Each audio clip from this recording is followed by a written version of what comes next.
introduced on iPhone 14 Pro models just last year. The iPhone 15 and iPhone 15 Plus models might come with camera improvements, including updated lenses. The Pro models are expected to come with slimmer bezels and upgraded camera with new lenses. These models might even get a power boost with an upgraded 3nm chip, which is rumored to be manufactured by Taiwan's Semiconductor Manufacturing Co. So after a big push from European Union to create a common standard for charging smartphones, by the end of 2024, Apple is now compelled to jump on the bandwagon and introduce the Type-C port in their upcoming iPhone models. The tech giant is expected to finally do away with its proprietary Lightning port. This time around, iPhone 15 and iPhone 15 Plus are likely to feature the new charging port.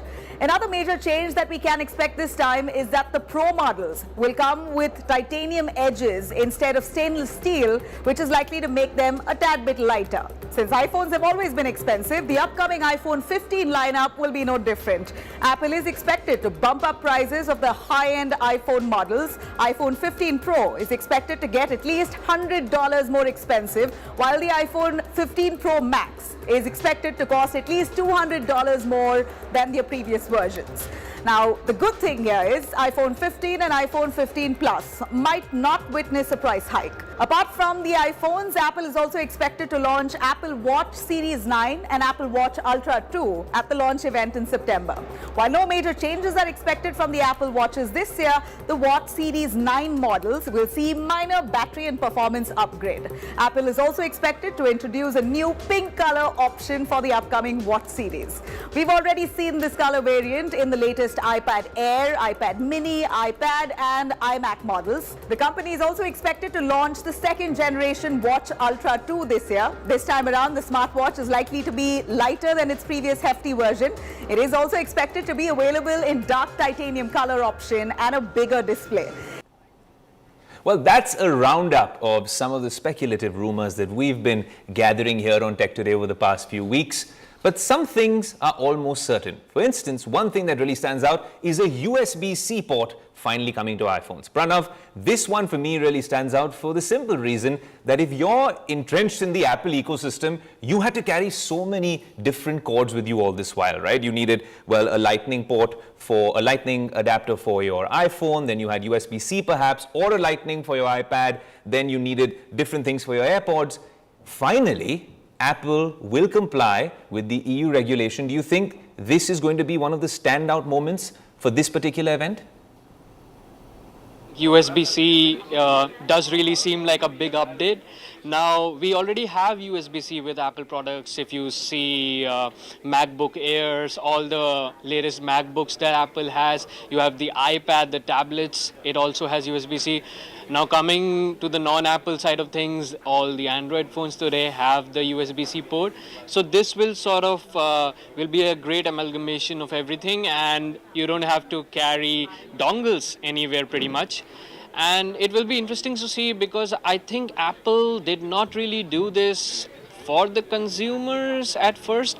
It's because it's the EU who are forcing this regulation on not just Apple, but all the tech companies. So you will see USB-C coming in on e-readers, USB-C coming in on all the tablets, and USB-C coming in on all the phones from 2024. Now, if a company has to sell those products in European Union, which is over 27 countries, they will either have to comply with that or make separate phones, which doesn't make sense for Apple to create a separate sort of an SKU for iPhones for European Union, and then the rest of the world will be on Lightning. So it will be fun to have USB-C on the new iPhones.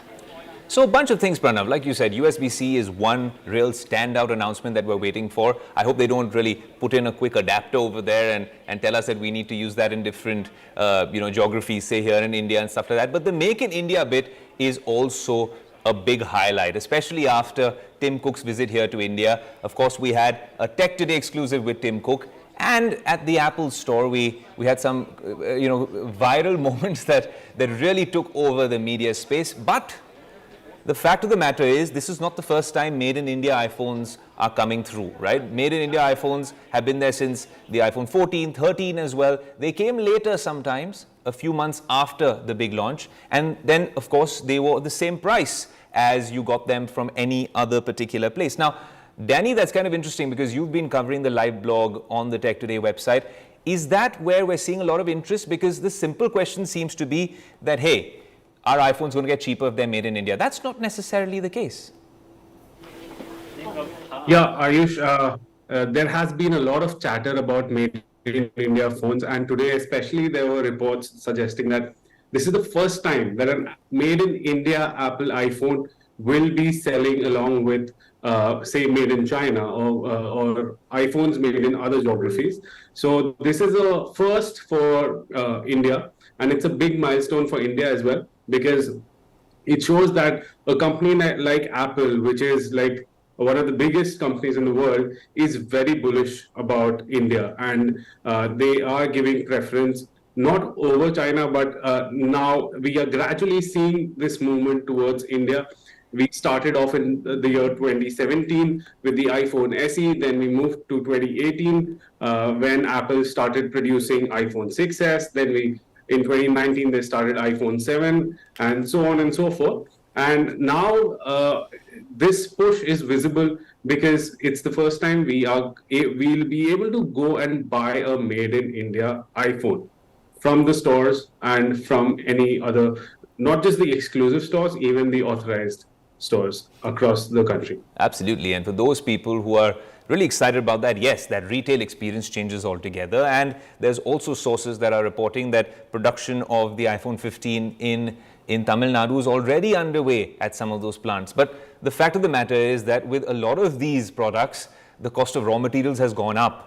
And I'm guessing we've never seen this sort of discount being passed on to consumers. So no, the iPhone will cost just as much as it does if you buy it from some other place or wherever else you do purchase it from. That's one piece of the story. There's also the fact that especially with their Pro models, we have, reliable sources confirming that there's going to be a titanium, side panel on those particular models. What that means, Pranav, is something very interesting. It means that one, the phone becomes a lot more durable and stronger. It's no longer a fingerprint magnet like the last 14 Pro Max, hopefully. And also in terms of the phone being a little lighter. Now there's a whole backstory to making it, such a superior product. But I'm guessing that also raises prices. So there are rumors as well that prices might go up this year, Pranav. Indeed, Ayush. So the prices do really seem that it will go up with the new iPhones because of the titanium coming in as the chassis there. The thing about titanium is that it's really hard to make as a product. So if you are making something from titanium, it's very unforgiving of any of the imperfections that are there. And it's definitely harder to make because of that. Now, anything that is harder to manufacture, especially it's the first time that Apple will be doing it, so it will definitely be more expensive for them. And also, one thing to remember is that Apple hasn't really changed the prices of iPhone since the release of iPhone 10 or X, what some might call it. Now, because of all the inflation that has come in, it does make sense with coming in with titanium as well as the inflation. There is a good chance that we will see an iPhone which might cost rupees 2 lakh in India. Well, that is a possibility, but we'll only know that, and the countdown has begun. 12 minutes to the start of the iconic Apple event. Now, this is the biggest headline event of Techtember, really the Super Bowl of tech, so to speak. And yes, this is going to be live from the Steve Jobs Theatre, and we're going to bring you all the latest from this particular event. But I'll tell you one more thing about the iPhone. Things that we can expect, and we'll really sum it up for you, is the fact that USB-C charging is coming to iPhones. The iPhone 15 Pro and the Pro Max will, of course, be the top dollar product with all the bells and whistles. That's something which a lot of people who are iPhone fans will wait to upgrade for. And then you'll also have USB-C charging in the new AirPods if there is an announcement. This could just be an iPhone and Apple Watch event like the last year. Now, with the Apple Watch, it's not just the Apple Watch Series 9, where there's a bunch of sensors that everyone's been talking about, but it might just be an incremental upgrade from last year's Apple Watch. But it would have a new chipset, and then for people who haven't seen much of, a change under the hood, this could mean big news. And then there's the Apple Watch Ultra 2, which a lot of us have been waiting for with bated breath. Now, there is an interesting stat that we have, which we'll be sharing with you through the course of our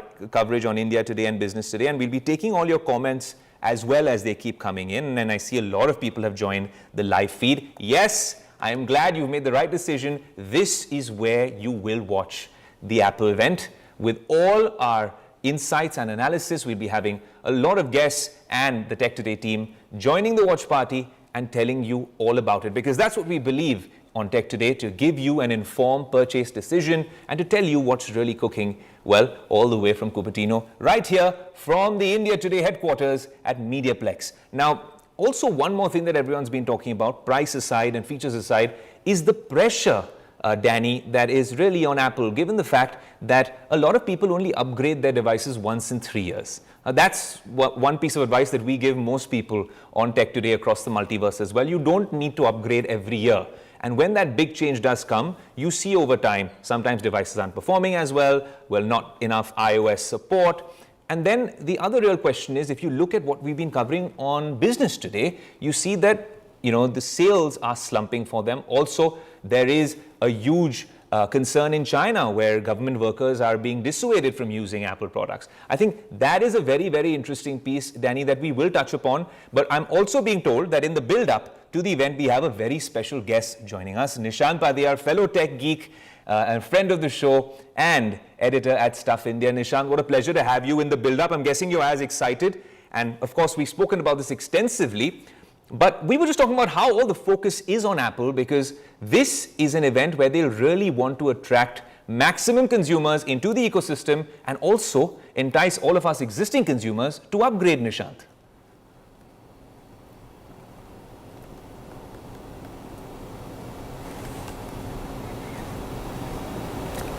Nishant, if you can hear me, what I wanted to ask you was that this is, a big event for the world, but it's a massive one for Apple, because the focus will be on getting new consumers into the ecosystem and also enticing, original users of their products to upgrade, which is usually a 2 or 3 year upgrade cycle. Wouldn't you agree, Nishant?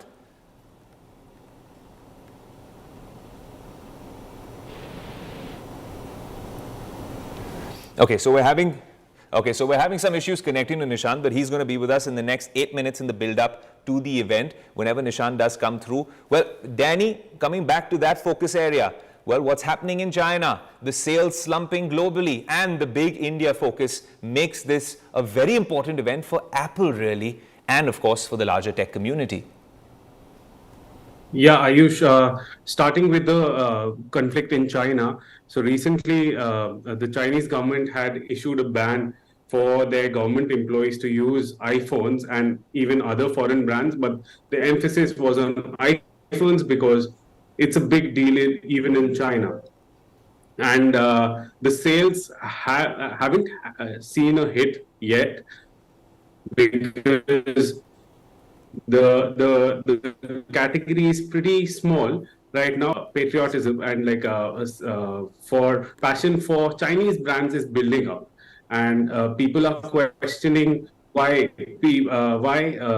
US can ban Huawei but China cannot ban iPhone. That's the kind of sentiment. So they are facing a lot of pressure there.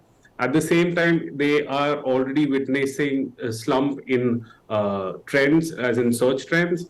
There was a recent report on Google search which showed that gradually after the iPhone 5, there has been a certain dip. Like there has been a constant dip for the consequent iPhones. Correct. And even iPhone 15 trend are showing the dip, which is a worrying sign for Apple, and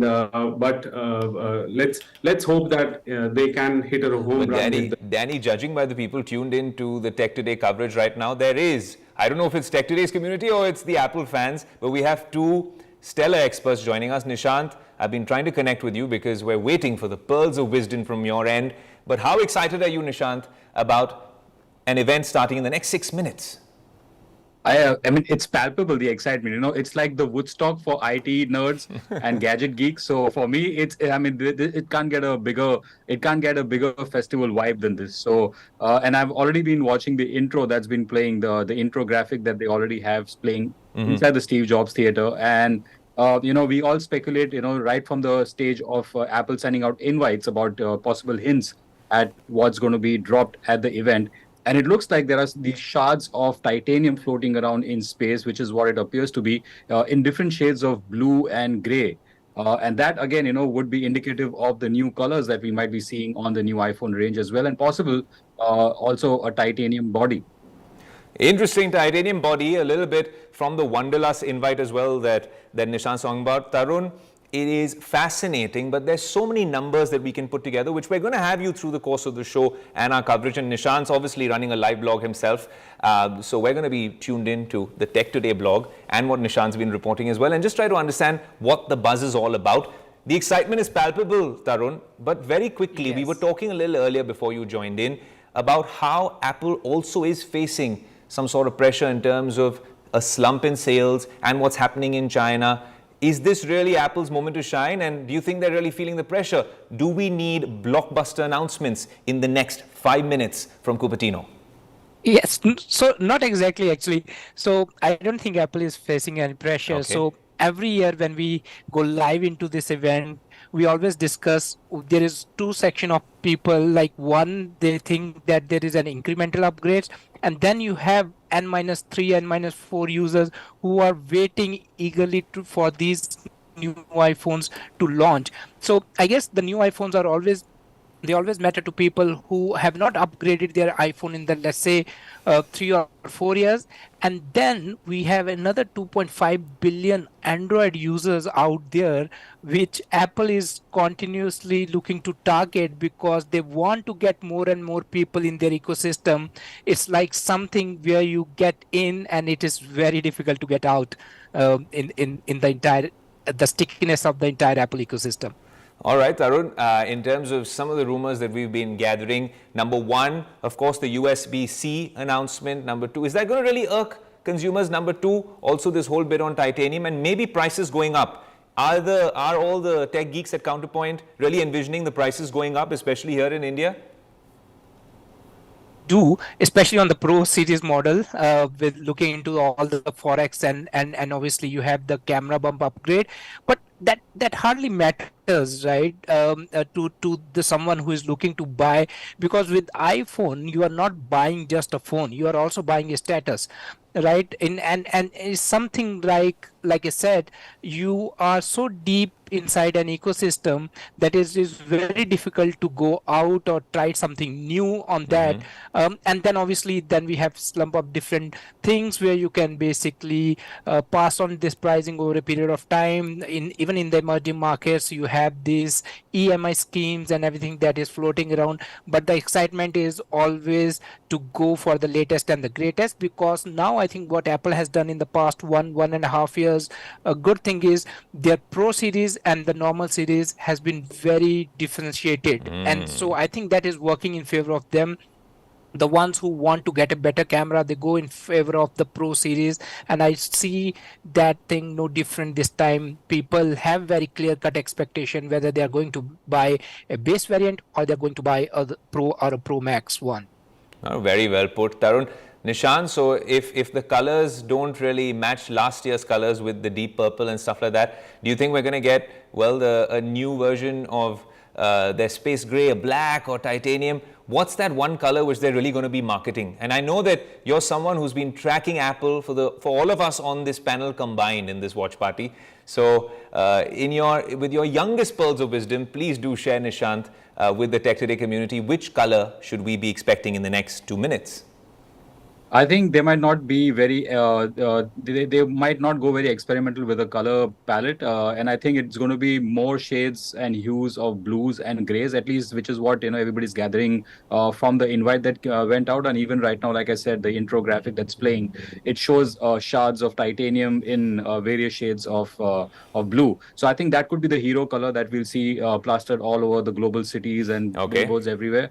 I mean, it's interesting to know because, I mean, in fact, there was just a report that released yesterday about Apple spending on R&D, and they've upped their spending in 2022 by $4 billion, and it's I think stands at $22 billion total of R&D budget. So they really have spent a lot of money amping up the R&D budget. So I hope that some of that also has gone to designers and uh, uh, people who manage the shade cards within the industrial design. Nishant, there's one thing I do want to understand very quickly because the event's going to start in the next few seconds. But all this talk of the India focus that we gathered as well from the India announcements a few months ago, can we expect the iPhone to really be launched contemporaneously with the rest of the world? What I mean is the Apple Store in Saket and BKC, will we see lines and lines in the coming weeks of fanboys out there picking up their new iPhone 15 or 15 Pro Max? Well, the timelines, I am pretty sure, are going to be pulled up significantly. So we should be seeing the iPhone launch in India within the same week, or probably this the week after the US launch, or probably concurrently as well. So I think that's a great sign. Whether we'll have queues outside Apple stores or no, I'm not really sure. I think that era has gone. But there will be significant excitement for the Pro models because that is where all the technology is being focused. Awesome, Nishant. Look, we know that you're also very busy with all the stuff you're doing in terms of coverage. We're going to come back to you. And of course, Tarun, we'd love for you to continue with us on the Watch Party. I know that you'll also be preparing a bunch of reports, which you will hear exclusively on this Tech Today special broadcast. The animations are there. The really cool announcements are all set to begin. Tech Today's team is going to be on top of this yet again. We're going to be live on India Today, on Business Today, and there's a live blog running on the Tech Today website on businesstoday.in. It's all happening here in the Tech Today multiverse, and the announcements are going to be coming in from the Steve Jobs Theatre in Cupertino. I think the event we're going to be covering these developments. What a joy it's been to put this Tech Today special together for you. Thank you so much for being a lovely audience. We've really had a lot of you all tuned in, and well, continue watching the event, and you have to stay tuned to India Today and Business Today for more. I'm your host Ayush Alavadi saying until next time, adios. Share these special videos with any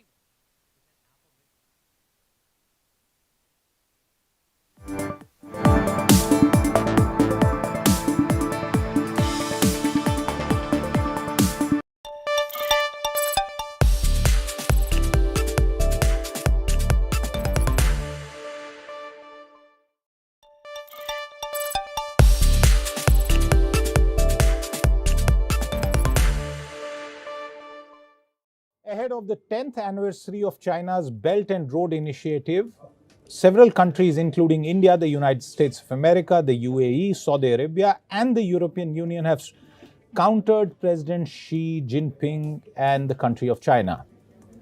This has been done through a pact, a memorandum of understanding to establish what is being called the India, Middle East, Europe Economic Corridor. It aims to foster economic integration to connect Asia and Europe. Italy, a G7 power, is on the brink of exiting China's BRI meanwhile. So is the new economic connectivity corridor a new Indian spice route, one to rival the famed Chinese Silk Road? In today's debate on Easynomics, we have a special guest to help us unravel the answer to this very significant question. Somnath Mukherjee, CIO and Senior Managing Partner, ASK Private Wealth. Welcome, Somnath. You've written an article about this, and it's basically in some ways a mega trend. So I want you to explain to our viewers what exactly is this economic corridor? Is it a railway track across Arabian deserts as you have written, or is it something else really? No, hopefully this graduates to something a lot bigger than just a track that connects Haifa with Dubai, because that could be a rather building block rather than the project itself of the whole enterprise. The way to imagine this new structure is what can be called as an incipient first step to counter the Chinese BRI. So this call it the US-India BRI, the Boats and Rail Initiative to counter China's Belt and Roads Initiative. But this essentially brings to fore the ability to execute, imagine, and then translate on the ground large-scale infrastructure project that has multiple dimensions to it, not just a rail track. There is, of course, the primary use case that's been talked about, which is an alternate route between India and the Eurasian landmass, alternate to the Suez Canal.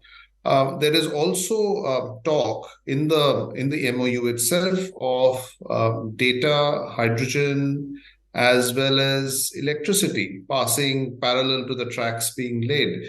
So it's likely to end up being a lot bigger than just the rail track, which is the basic building blocks. And honestly, parts of it are already available within the Arabian Peninsula. The Etihad rail connects a bunch of key waypoints that are imagined as part of this trade route, as do certain lines between Israel and Jordan. So it is about putting the building blocks in place, but for a much larger initiative, which has both economic as well as geopolitical ramifications.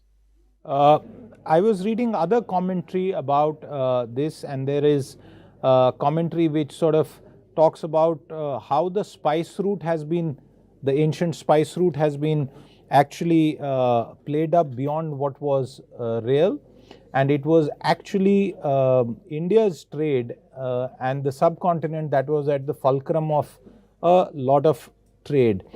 Is it therefore an attempt by India to reclaim that, glorious past, or is it rooted in current reality that we will never have China really helping us grow? China only wants to see us as a consuming market. Yeah, so I think it's a mix of both. Just on the former, actually, forget the Silk Route. As recently as the 18th and the 19th centuries, and also the early part of the 20th century, British India, the British Raj, conceptualized India's security in terms of creation of buffer states and linkages across India's near abroad. Which meant buffer states of various sorts, Tibet, Nepal, Bhutan to the north, Afghanistan to the northwest, and the Persian Gulf to the west of India. And similarly, sea routes were meant to be protected through various political and military organizations out of ports based out of the Persian Gulf for the Arabian Sea, and the Sunda and the Malacca Straits for the Bay of Bengal. And in some ways, from our independence, since our independence, India has attempted in various shapes and forms to reclaim or inherit the legacy as the successor state of the British Raj. A lot of people don't realize or remember that till the mid-60s, the Gulf rupee, which is the Indian rupee issued by India, the Reserve Bank of India, used to be the legal tender in a variety in several countries in the GCC. So we have very deep linkages, but they have to be translated into modern reality as well as capabilities that we have on the ground. And over the last few years, we have tried to reclaim some of those inheritances or legacies. It's not surprising to see, how much energy has been put in by the government in the last 9 or 10 years in terms of deepening our relationships with the Gulf countries. So much so that instead of just being a one-way oil importing relationship, it has morphed into a multi-dimensional relationship. UAE, for example, while exact numbers are tough to come by, the UAE sovereign is likely to be one of the largest foreign investors in India. So there is both a historical as well as a contemporary aspect to the whole thing. But at the base, at the essence, this represents two things. One, in principles terms, it represents the same rationale which is driving China plus one for corporate America, as well as a range of large corporations across the Western world, which is that for a very long time, certainly for the last 3 decades, redundancy has been sacrificed as the altar of optimization. everything's sort of gotten optimized, and that included financial systems. And we saw a great example of what that means in the financial crisis in 2008. That includes trade routes like the one that we have between Asia and the European landmass, primarily through the Suez Canal. We saw what happened in 2021 when one ship, making a few mistakes of navigation, blocked off trade for several weeks, causing billions of dollars in losses to trade, as well as and a world that was barely coping with the COVID virus at that time. So there is need for redundant systems, and this represents an attempt to build a redundant system, initially for India to connect with the European landmass, and hopefully in time extend that further eastwards for the rest of Asia also to link up with this if the project works. This has great possibilities, great promise. Part of it is around creation of redundancies. Part of it is also the simple organization of this construct. If you look at the main sponsors of the IMEE, you have the US, UAE, Saudi Arabia, and India, as well as the European Union. Look at the geopolitics. Most of these countries are largely in sync from a political perspective. There are very few, obviously sovereign nations will always have things that they don't agree on completely. But fundamentally, all of these countries are broadly in sync to have mission critical issues that stem the execution once we get to that, not if, but once we get to that. So there are lots of things going in favor of this, and hopefully now execution and performance will match up to the promise that this has. A couple of questions. First, what is the likely role of the United States of America going to be? And I'll request my producers to bring up that map once again and stay with it on screen for some time, because I want to show viewers, if you look at the footprint as has been understood, and viewers, there are different other animated maps doing the rounds of social media. Frankly, I think the most conservative and accurate representation is what you have on the screen right now, because people are letting their imagination run wild. But Somnath, if you see this, there are two questions. One is the United States of America and what it will bring to the table, and then I'll come to the subsequent one on the export basket. What do you think the United States is doing here if it's going to stop somewhere, as we are showing the northern corridor connecting Europe and then ending up somewhere there? No, United States is essentially the key sponsor of this initiative. It brings in the political cover for a lot of the countries that will be involved finally, and there will be more countries than those that have signed up in Delhi during the G20 summit. Israel, for example, has to be. It is the last mile of the rail link, so Dubai to Haifa, right? So Israel will get involved. Jordan will get involved. Jordan was not part of the ceremony in Delhi. So if you look at the whole list of constituents of this enterprise, including potential ones like Jordan and Israel, US has the greatest political equities, geopolitical equities with all of them, and that would include India as well. So the American role in ensuring that everyone stays on track once this project gets into execution mode and stays true to the task of getting it executed will be the key role that it will play. Besides also the fact that the United States has the deepest and the most liquid and the most sophisticated financial systems in the world. And like any other infrastructure project, the key to success will be the financial structuring of this project. And one key differentiator, by the way, which I think differentiates this BRI, the boats and rail BRI, to the Chinese BRI, is just the quality of financial intermediation expected out of this. The Chinese BRI suffered a fatal flaw in terms of financial structuring in a range of projects, and we can see the outcomes in our neighborhood as well, whether it's Sri Lanka or Pakistan. We can see some of the outcomes of lopsided financial structuring. Now, with the United States and India as part of this group, expect the quality of financial structuring to be significantly better.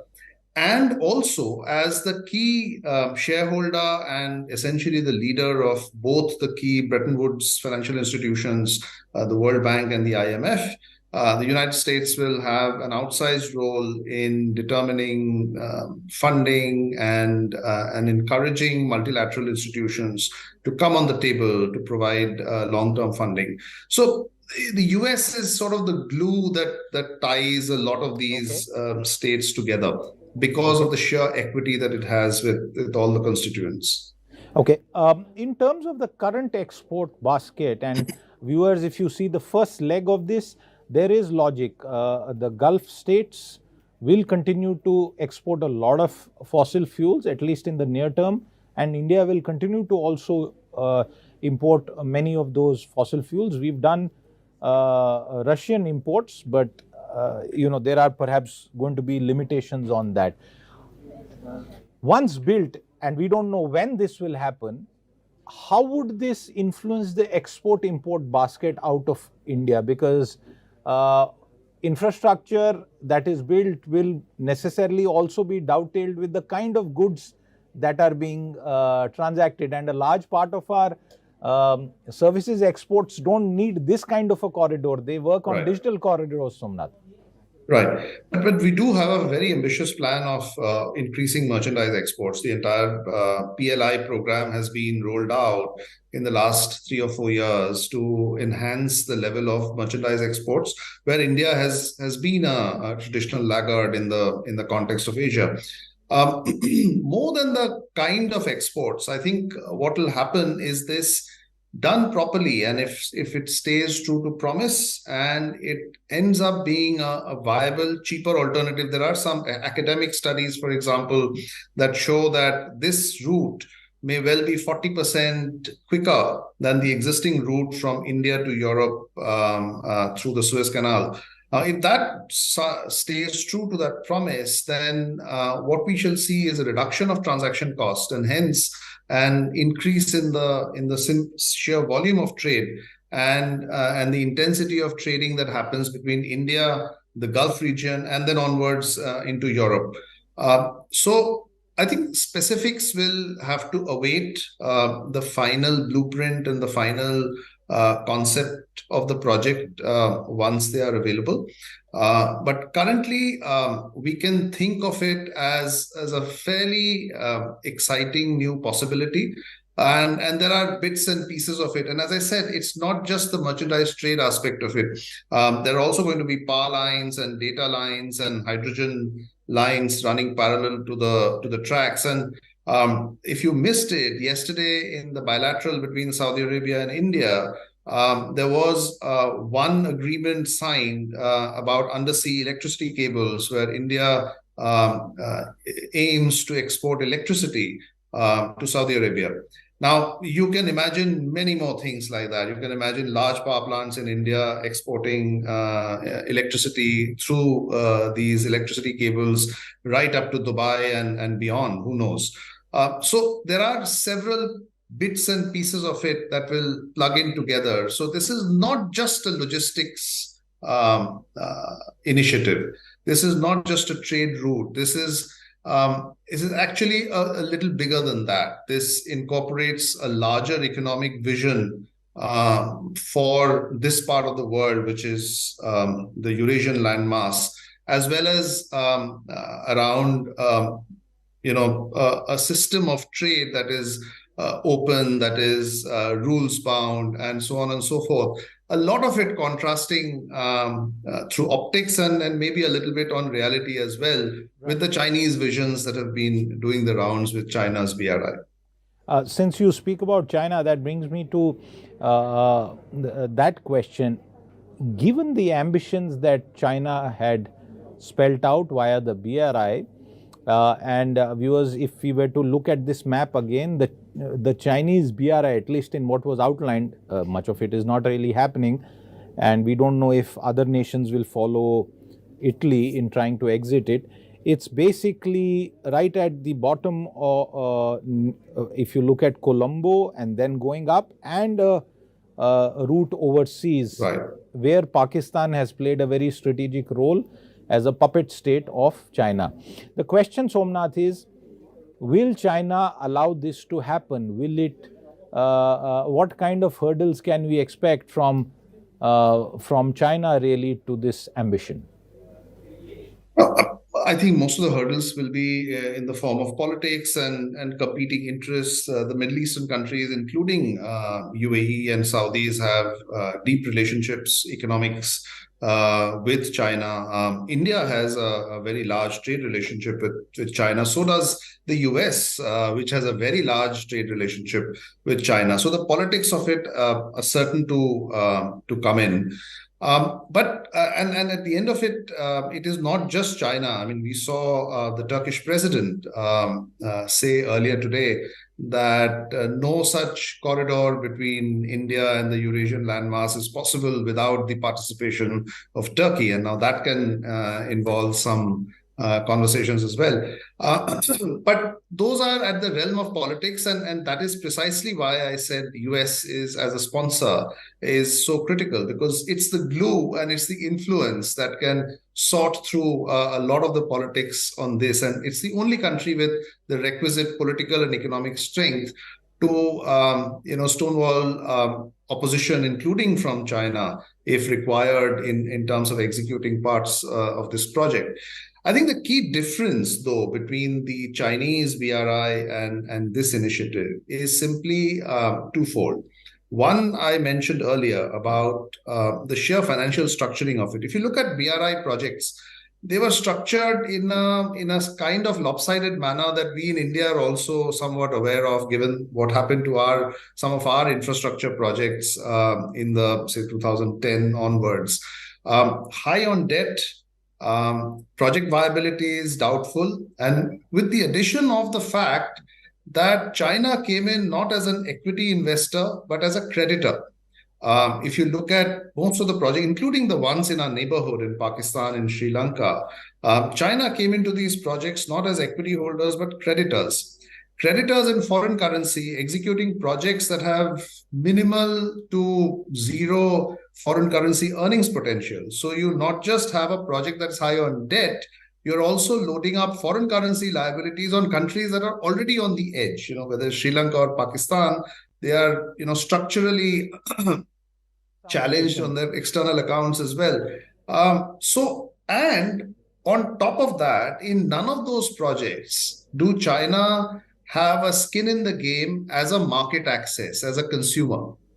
Now, if you look at all these three things, this project actually does exactly the opposite. One, with India's and America's participation, financial structuring should be right up there. Between India, Europe, and the US, the best financial bandwidth available. Second, this has India as one participant. And India, by staying out of the BRI, actually played some role in ensuring that a lot of the projects were not really viable. Especially the connectivity projects that were being envisaged. But now with India as part of this, a lot of this project, for example, can be viable because India is a part, as a market, as well as an exporter. Right. So there are several key differentiators that differentiates this BRI from China's BRI. And that sort of encourages me a great deal in terms of its potential for success. Absolutely. And like you have written and like you said, Somnath, and other commentary also, this is very ambitious. And we are not even going to talk about the costs and the timelines, because the proponents themselves have to flesh out the details. And what we are picking up from our sources is that is work in progress. And hopefully we'll get to know more about this. Obviously, it's going to be a multi-decadal kind of project with with hundreds of billions of dollars, which will hopefully be spent in time and at the right place. But it is an ambition which we had not thought of. At least I didn't imagine that this would happen. And that it's happened and been around the successful G20 summit should provide us some good hope. And that's why there is a sentiment boost that we have seen in the markets also briefly. Somnath Mukherjee, thank you very much. Just one point, go ahead. Siddharth, on that. From an investor's perspective, it's too early to start picking winners and losers. While I won't get into specific stocks and companies, but this is still a longer term thing. It's positive. It is going to result in significant, hopefully, investment opportunities down the line. But today is not the time. We don't have enough clarity on the minutiae to be making picks on winners and losers out of this. Absolutely. And if a portfolio were to be constructed around this, it would be a portfolio for our children or perhaps grandchildren as well. Hopefully not. Hopefully not. Yeah. Okay. That's a good point. But we'll come to that conversation soon once again as more details filter in. But like Somnath said, it's perhaps also going to not be happening in the very late. It will happen at some point very, very soon. Thank you very much, Somnath Mukherjee, for your time with us today. With that, it's a wrap on this episode of Easynomics. We'll be back with more. Until then, do stay tuned in to BT TV. Bye-bye.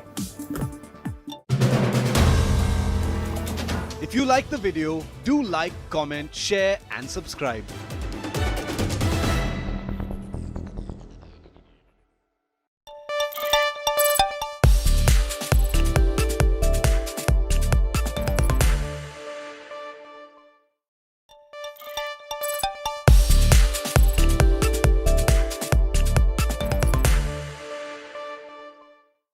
Hello and welcome. You are watching Business Today TV. I'm Sakshi Batra, and with me joining in to talk about on the sidelines of the G20 summit is Yashish Taya, the chairman and CEO of PB Fintech, to find out what exactly lies ahead for the fintech space at large and how are the G20 summit decisions likely to benefit those stakeholders of the fintech group and the end consumer at large as well. Warm welcome to you, sir, and thank you so much for taking the time out for this discussion. Your first thoughts on India's G20 victory and the way India has made its mark on the global economic landscape with this achievement. I think it's a historic moment. It's a time, obviously, the Amrit Kal has started, and within the Amrit Kal, we are a few years in, and I think the next few decades are going to see a historic rise of India in terms of growth, in terms of removal of poverty, in terms of our digital public infrastructure, making inroads and having a huge amount of financial inclusion. And I think it's one of those events which is very rare for the whole world. And at that stage, to host the G20 and get 100% consensus, I think it's a great time for India. It just signals. I know some of these things are nominal, but it signals a time for India where India is considered and respected as a leading nation and the one that is likely to bring the largest impact on the world in the next 20 years to come. Mr. Daya, what can India's fintech world really teach the world about financial inclusion now? I think financial inclusion, what we have achieved in the last few years with identification as in Aadhaar, with the payments as in UPI, and I think what we will achieve in the coming future essentially means our data is safe, it is not in private hands, and at the same time, almost the entire country, I would say, unless somebody is really inhibited for some very peculiar reasons, I would say more than 80% of the country is now using that digital infrastructure. That is what financial inclusion is. On the rails of this, you will see, and you are already seeing, a lot of lending happening. I think the next phase is to make this digital infrastructure ubiquitous. Access, like what's happening in the UPI now, right? So UPI started off with everybody having to use a few large apps for all their payments, etc. But now UPI has an API layer by which any app, any website can use the UPI directly.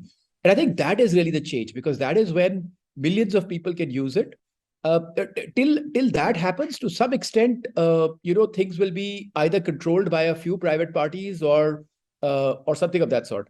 So I think it's a great phase where, and it's not just in India, it's happening in a few other countries. I'm sure many countries will develop their digital infrastructure and some will leverage each other's.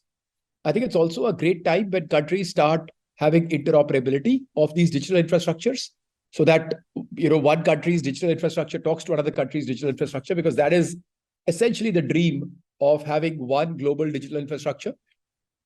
But in India, the big opportunity for us is actually taking out the 700 odd million people out of poverty. And as we look at that, I can't think of how that would happen without digital infrastructure. Today, direct payments are happening into people's Jan Dhan accounts. And it's not for, a small percentage. This is now 80% of the country being covered by that. However, I don't think from an economic standpoint perspective, people have not yet fully started integrating with the digital infrastructure in terms of lending applications, in terms of insurance, in terms of running their bank accounts, but also using this to leverage the opportunities that are available both to SMEs and to the poorer sections of the society. So I think there is a lot to come ahead, and that is where innovation and entrepreneurs are really required. Mr. Daya, now let me ask you about the industries or the sectors that you're closely linked with. How will the insurance and the credit industries grow over the next 25 years? We are talking about the Amrit Kal of India, when India will turn 100 in the year 2047. We've seen several of the digital public infrastructure spaces really turn the way we operate on a day-to-day life. What about the two critical sectors that you're in, the credit space and the insurance space? See, both of our sectors have a lot of back-end operations, a lot of documents, a lot of claims processing, a lot of back-end data infrastructure, a lot of back-end processes which are archaic, traditional. And I think it's a humongous job trying to digitize all of those processes. Once those processes get digitized, I think the front end can happen very quickly. Like, I'll give a very simple example. The reason, if you notice, travel was one of the first sectors to grow online, and it grew before e-commerce as well, pretty much all over the world, whether it was Expedia or Make My Trip or whoever, right? The reason that happened is because almost 30 years ago, there were these companies that were set up, Sabre, Galileo, WorldSpan, Amadeus, which had digitized the back end of travel. So the front end was just a plug. And the moment you plugged it in, all your backend processes were already smoothed out. In both insurance and lending, that backend processes have not smoothed out yet. And these are risk products. They need a lot of data about consumers, right? Anybody cannot just come and buy insurance. You have to make a lot of declarations. They have to be verified. Imagine if you could just give somebody insurance. You would have a lot of people buying insurance just before they were going to die, because you would pay 1,000 rupees and get 1 crore rupees. So that cannot be allowed. And thus you need veracity that the person is well today, and once the person is dead, that the person is actually dead, right? And those two pieces can only be verified, can be very easily verified by digital infrastructure. Also, Mr. Daya, how do you really see RBI's new initiatives like the UPI credit line and Bill Pay Connect, which has been showcased at the Global Fintech Fest at G20? I think all of these will expand the market for credit, and they will expand the scope for UPI and reduce the cost of transaction, which is, I don't think in lending, the cost of transaction is a very meaningful number. So it should be fine. Bill payment was already there. UPI was already there, which had already reduced. So payments has a cost of transaction, and that had already been reduced. But it will foster a lot more, innovative startups who would solve further problems in lending. All right, sir, help us understand what are the key challenges now, even now, being faced by the fintech industry, and how do you plan to mitigate them? See, I think eventually what you need is to be able to handle risk, right? So when will transact? If you think about fintech, it is about either lending or it's about insurance, right? That is where you will eventually have some transactions happening. Both of them have a risk assessment. So and in one there is a collection, and in the other there is an event, whether it's a death or a disease. And at that event, certain processes, certain information needs to be fulfilled, verified. And what that does is that lends both of these quite open to fraud. If you notice, most companies have, the lending side who have gone bust because of NPAs. In the insurance company side, most companies struggle to settle claims. So it's a difficult problem. It's not a transaction. It's not like selling ice creams, that the ice cream, you can just, it's not like payments that I pay you money and it transfers. And hence it needs to be understood that the real problem that needs to be solved is the assessment of risk, which needs data rails and which needs agreed partners and which needs to cull out fraud. It is not just a process issue. It's not about connecting two computers. I think that is, or two databases. And lastly, Mr. Daya, where do you see more tie-ups now happening between the countries? We saw a flurry of bilateral meetings held by the Prime Minister with other heads of the states. How do you see more opportunities emerging for the fintech space? What kind of tie-ups can happen between different countries and India? See, I think countries talk. Eventually, I think most large countries will build their own digital infrastructure because it is the right thing to do for the country. Why would you have your digital infrastructure in somebody else's hands? I think where the opportunity lies, as far as multiple countries is concerned, is really in interoperability. So our UPI at the UPI equivalent of, let's say, the UAE or of the US or of the UK, as and when those develop, having interoperability, that is what would cut costs, and that would make that dream of one financial world come true. I think hoping that we would adopt the US digital infrastructure, or US would adopt our digital infrastructure, I think that could be a temporary arrangement. I don't see it as a final arrangement because the reason the digital public infrastructure was built up was so nations could control their data within their own borders. All right, on that note, many thanks, Mr. Daya, for being with us on this special edition and discussing with us all these very, very insightful insights with respect to fintech space. And always a pleasure having you with us on Business Today TV. And here's hoping for many more conversations that follow soon. Thank you very much. Thanks for the appreciation. Thank you. If you like the video, do like, comment, share and subscribe.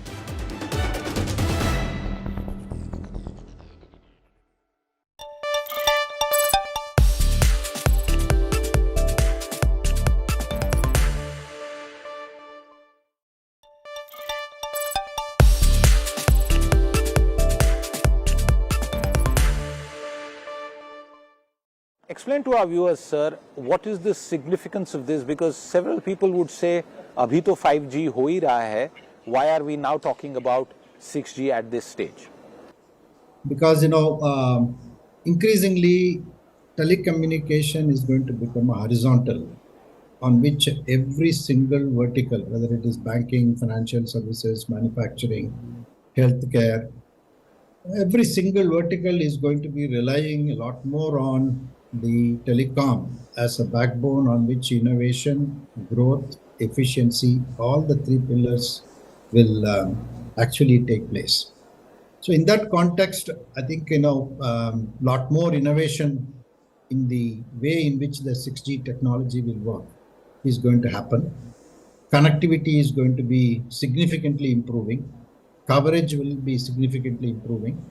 But beyond the connectivity and coverage, which promises something like in 6G, will be 10 times at least faster than 5G. The experience is going to be the key.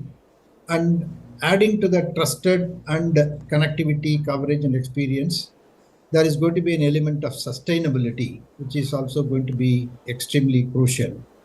In that sense that, look, the 6G networks will be a lot more intelligent, all enabled and defined by software more than the hardware.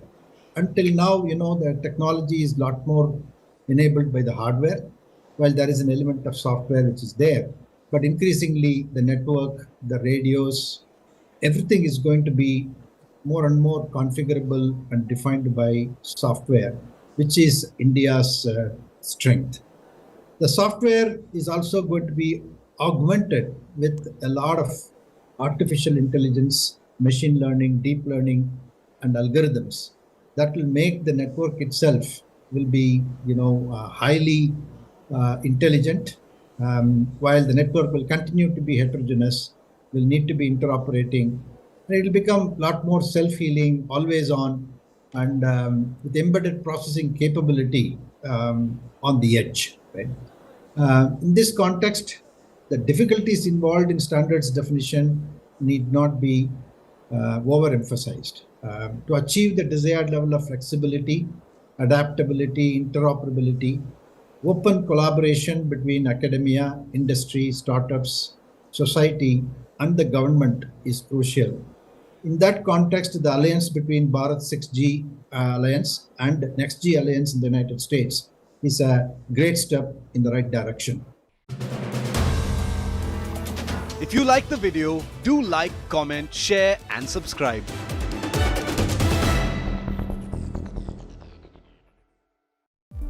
Hello and welcome to Business Today Television. I'm Siddharth Zarabi and you're watching our daily markets coverage. And joining me now live is CII President R. Dinesh. He's the chairman of TVS Supply Chain Solutions.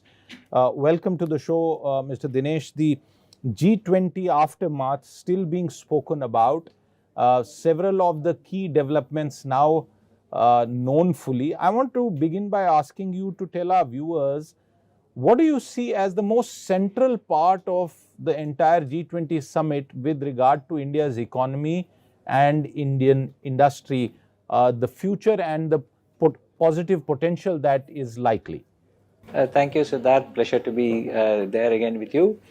I think first and foremost, we have to congratulate the Honorable Prime Minister for actually getting this declaration done in a very comprehensive manner. I think the fact that this presents opportunity to industry in many different ways.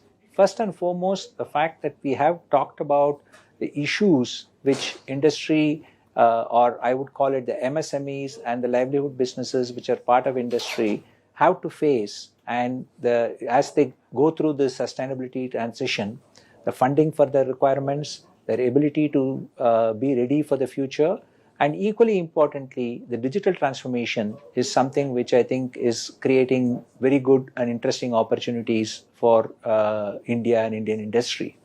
Equally important is, I think, making sure that we have the African Union as part of the G20, and that again makes a huge continent available for as part of the global growth story of bringing together this. So I think in many different ways, I think there are new opportunities which have been opened up, and I don't want to talk about, I will talk a little bit later about the adjacencies to the G20 which has also taken place. There was a massive B20 summit also, the attendance there showcasing the interest that foreign investors and companies have towards India. The fact that India pulled off not only from the diplomatic perspective in terms of the summit declaration, but so many other bilaterals with different countries, a very substantial follow-up bilateral between United States President and Indian Prime Minister Narendra Modi. What kind of message would it have sent to the larger foreign investor community? I mean, it's been, again, very positive. I think first and foremost, let us start with the Honorable Prime Minister's idea of actually having this spread across India. All with more than 200 events taking place, I think we actually had investors and the business community and even the governments of those countries get exposed to what opportunities India offers other than just in the large and bigger towns. Also, it showcased the kind of infrastructure development which has been taking place and which has taken place in India. So I think that in a way has established brand India even better than what it was before. And as you rightly mentioned, even in the B20, we found significant level of interest in not only increasing investment, but also participating in India's growth story. And of course, I don't need to repeat to you about what is happening from an India context. That's one side of it. The second side of it is, like you asked about, bilaterals outside or along adjacent to the G20, I think they have been incredible. If I look at the India, Middle East, Europe corridor, if I look at the opportunities which have been presented by the various strategic government-to-government discussions with Saudi Arabia, with the US, with various other countries, I think they are all opportunities which we from the industry side have to seize on, and as they develop and as they mature, I think they will create even more rub-off benefit in terms of not just companies who are benefiting from this, but also the whole sector which are benefiting from this. And the last and the most important point is ability for India and Indian companies to become part of global value chains, which process has been speeded up by A, creation of the India brand, B, acceptance that India can be a trusted partner and will continue to be a trusted, Indian companies can be trusted partners for global value chains.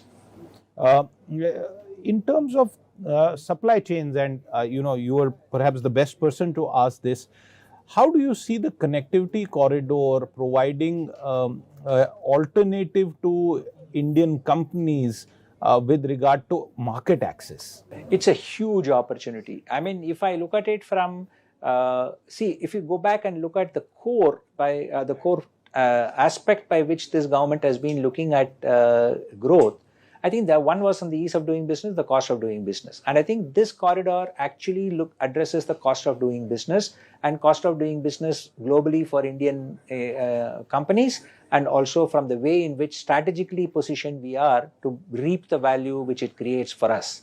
Therefore, I think this just does not present an alternative route, but I would call it presents a best value approach to creating not just strategic differentiation, but also a closer link with parts of Europe which we normally don't get associated with, because we tend to look at the traditional route of approach from a supply chain side. Mr. Dinesh, even as we speak, there are reports that the world's largest company, Apple, in terms of its footprint, is now likely to send out a very strong signal by showcasing a made in India iPhone at its launch, which is expected very shortly. And this comes days after the carnage that the Apple stock saw due to Chinese restrictions. How significant would this be for made in India, make in India?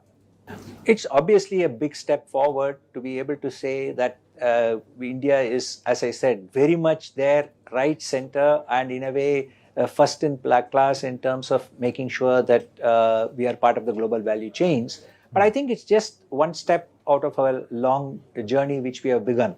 And I think it's a journey which is, like I said, built on trust, built on relationships, built on competitiveness, built on cost of doing business. And I think those are various facets which not only from a G20 perspective, but also as future opportunities we see going forward. Therefore, for me, I think I would look at this as a journey, and we have well begun in the journey, and maybe this is one more proof that we are well begun in the journey. How significant is the Biofuels Alliance announcement, especially because India has repeatedly said that it will commit itself to eliminating fossil fuels, a net zero future? How significant is the Biofuels Alliance, Mr. Dinesh? It's a very, very significant step. And I'll tell you for what reason.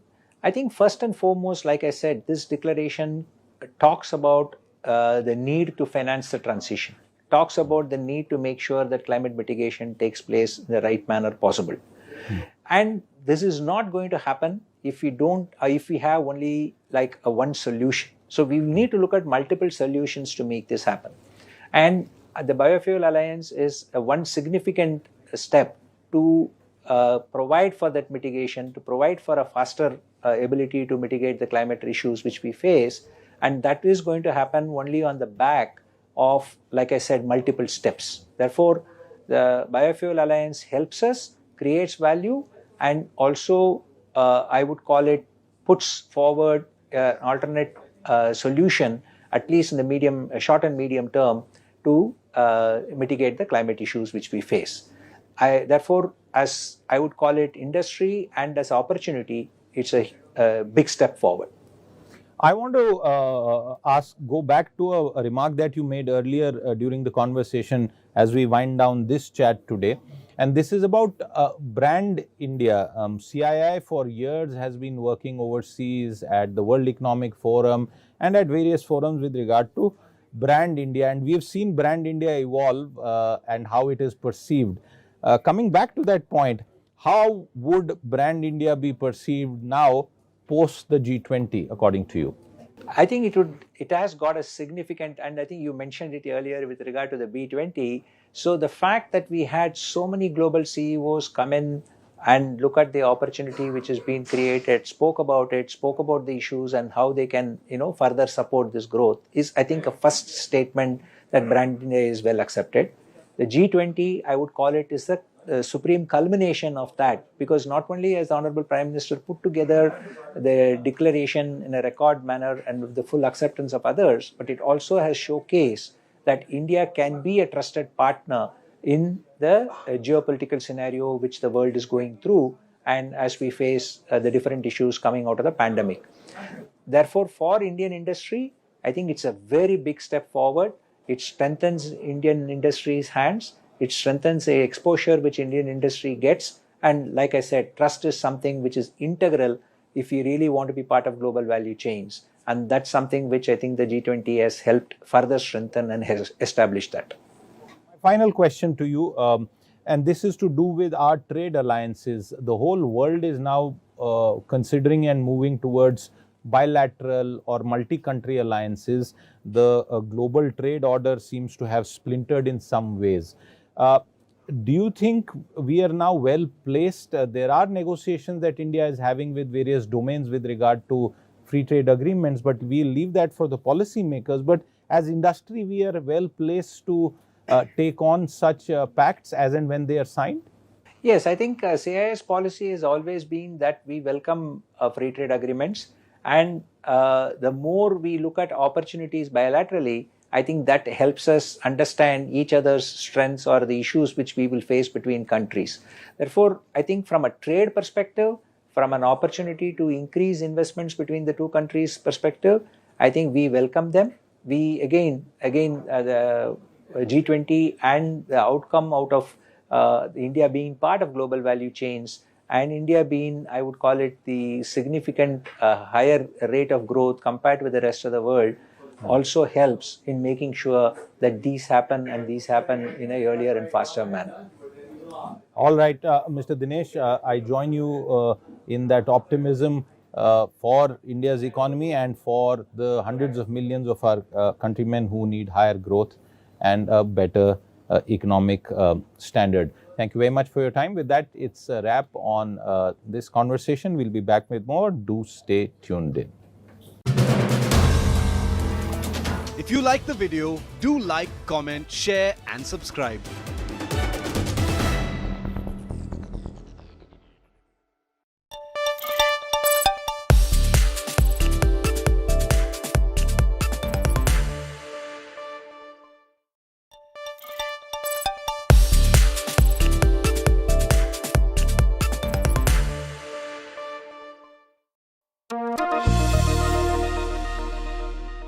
Hello and welcome to the CEO at BT series. I'm Sakshi Batra, and here we bring you up close and personal conversations with the creme de la creme of India's C-suite to fetch you pertinent industry insights and personal anecdotes. Today, Business Today's managing editor Anand Adhikari is in conversation with Madhavan Menon, Executive Chairman, Thomas Cook India Limited. The COVID-19 pandemic has had a profound impact on various sectors of the economy, and travel and tourism sector is no exception. Globally, this sector has undergone significant changes, adapting to the new norms and also consumer behaviors. Travel experts are suggesting that people are now more inclined to take trips that offer a sense of purpose or self-discovery. There is a growing interest in the off-beaten path destinations. Travelers are actually seeking more experiential and immersive experiences such as cultural tours, adventure spots. The entire travel experience, from booking flights and accommodations to virtual tours and online activity reservations, have moved online. Let's hear more from Madhavan Menon, who has spent a bulk of his 4 decades career in the travel industry. Thank you, Mr. Madhavan, for giving us time. I'll straightway jump into the question. Has the travel industry come back, after the COVID, or are we still struggling, to get back to the pre-COVID level? Let's start with that. So, Anand, first of all, thank you to Business Today and you for having me on this show.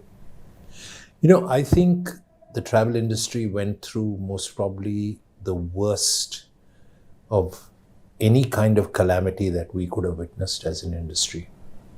Even if you look back at 9, when we had the financial meltdown in the US, it didn't affect this industry.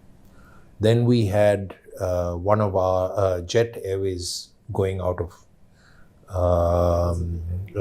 work.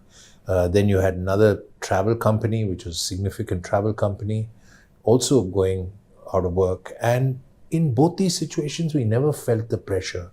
But here, we faced a situation where we went from total revenues to zero in a matter of 12 hours. So if I look at the magnitude of what we witnessed over 2 years, and I look back at it today, we've come back with a bang. The industry as a whole has come back with a bang. However, some things have changed. In the way the industry deals with the situation. I also believe that if you look at the customer side of everything, some things have also changed. But since your question is directed from the industry point of view, I believe this has had quite an effect ravaged the industry quite a bit. We've seen several of our smaller competitors either go out of business or even are now trying to come back, seeing the opportunity, which has again resulted in other problems, because a lot of people during the course of the pandemic left this industry for good. So we now face a shortage of staff, which several other industries are facing. But with the smaller entities trying to come back, we're beginning to feel the pressure because people are hiring them away from the bigger companies, having said that. But the rebound caught us by as much surprise as we went out of business. And that's what I always tell my colleagues, and I'm going to be a little Bollywood here, saying that we went from hero to zero in March 2020, and we are back from the brink in March 23. So these are the two contrasting scenarios. But as in any disruption, as in any pandemic, after all, in our lifetimes, we've only faced one pandemic. But any disruption, there always lies an opportunity. And I think something that I'm very proud of our industry is that we've actually grabbed the opportunity and run with it. So you also hinted at this consolidation. So have you seen some consolidation also, the smaller firm going out of? Well, I don't think it is consolidation, Anand. I think it is more to do with the fact that the smaller travel agents actually shut businesses down, and some of them just left the business completely. Some of them remained, though they were shut during the pandemic. They're now coming back into business. But the very fact is that the very nature of customer and the efforts that a customer puts into place makes today is slightly different from what it was pre-pandemic. Today, a customer is what I call, they've been Amazonized, or they've been, this e-commerce has completely changed their perspective. So you're actually seeing a fair amount of research being done online. Customers expecting either a no-touch, a partial touch, or a full touch situation. Now, if you're not able to provide that choice, I'm not sure how many customers will remain with you. So I think that's the typical change that we witnessed in the industry. You talked about this, the touch part, the online part, and we have seen in other industries also how COVID in a way accelerated the digitization drive. So what has changed in your industry, let's say? Look, I can't comment on what others have done, but we as a group, the Thomas Cook India Group, across Thomas Cook as well as all its subsidiaries, we focused on upgrading technology during the downtime. And we recognized that all our employees needed to be kept engaged in some form or the other. And therefore, we decided to digitize as well as upgrade our technology during the 2-year period. Okay. Now, an essential part, an essential principle that has driven this entire exercise, be it B2C or B2B, is that it's customer centricity. Right. So the customer gets to choose how he or she wants to work with us. Right. If a customer says in the B2C space, says, look, I don't want to touch any human being in a transaction, I want to touch this transaction, then he or she should be able to come online into any of our businesses and transact with us, which is exactly what we've gone ahead to do. Some of it is work in progress, but I can tell you one thing, whether it is foreign exchange or whether it is a packaged holiday today, you can book all that online. Right. But India is a slightly different market. It's not the way you would see in the West or possibly in China. People still need assisted service. So, they want a hybrid. They want to choose. They want to do their research on their own. But when it comes to transacting, they want human touch, primarily for 2 reasons. One, they want reassurance. I think a lot of India's travelers want value for money, as I think we as a race look for value for money. As a result of which, when they talk of a holiday, they're talking about multi-city holiday. They're not talking about point to point. If somebody was going point to point, they wouldn't come to me. They would buy, domestically, if they were, let's say, if they were going to Puri, they would figure out how to go to Puri. They could get onto an app and figure out how they can book a hotel. They don't need mine. But that's not our role. Our role is to service that customer who wants a package, who gets every service that a traveler can be provided on his plate, doesn't have to do anything to do it. So, I think that segment is still is the largest segment. Is the market moving towards this one-stop shop kind of a thing? Where I believe in India, what's happening is that you've got so many target segments of customers. Some of them have moved. Right. There are new people coming in. And I happen to believe that the new people coming in are greater than the people who move. So in reality, we are seeing an expansion in the number of customers that are approaching us. And don't get me wrong, Anand, there are people who come to our call centers. There are people who come online, who still walk into our branches and tell us, okay, I've gone online, I've seen what I want, we can do it. And same as banking. Yeah, but we tell customers that, look, we've created this platform where the customer and the agent is looking at exactly